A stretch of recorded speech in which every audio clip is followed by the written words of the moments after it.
The woman walked up to the golden mask and used a small knife to cut open the outer layer while holding down the pressure sensor underneath. She took out chewing gum from her mouth and stuck it to the sensor, then quietly stole the mask. At the same time, the security guard walked over and was shocked to find that the mask had been replaced with a monkey mask. The museum immediately sounded the alarm, and Amy had already escaped from the river. She excitedly handed the mask to the old man Paul, about to board the ship, but was suddenly pushed into the water by Paul. Originally, Paul had learned through eavesdropping that Amy seemed to be reporting him to the company. Amy quickly explained that those words were just perfunctory to the company. The golden mask only made $500 million, and her real goal was a big plan worth $8 billion, which needed Paul's help. Under the temptation of money, Paul chose to temporarily trust her. Two people arrived in another country. Amy told him that she was going to steal a large bank located on the 86th floor inside the Twin Towers. To enter, two conditions must be met. First, the chairman's retina. So she sent someone to spray something into the chairman's eyes and asked him to go to the hospital for examination in order to replicate the retina. The second is the access card, which requires trading with local leaders using stolen gold masks. In addition, they also need to exploit vulnerabilities in the banking system. The computer will shut down for 30 seconds every day for security checks, and as long as they enter the system during these 30 seconds, they can transfer $8 billion.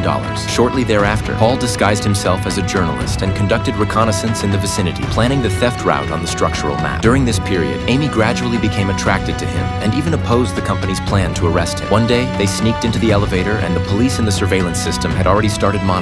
The company reported the incident to the police, but Paul seemed to have anticipated it earlier. He looked at the clock at 11:50 and activated the mechanism to freeze the surveillance footage at that moment. Then the two of them used their access cards to return to the elevator and went straight to the 86th floor. When Amy came to the corridor, she sprayed spray and the invisible laser appeared. Paul supported her from behind, and the two carefully crossed the laser to reach the password lock. Amy used a makeup brush to retrieve her fingerprints and successfully opened the warehouse. She put on glasses containing the chairman's retina and successfully activated two computers. Within 30 seconds of the system shutting down, she quickly connected the prepared wires and transferred $8 billion to her account, everything going smoothly and excitedly. At this moment, Amy accidentally unplugged the socket, triggering an alarm. Paul struggled to take out his savings CD and hurriedly fled with Amy.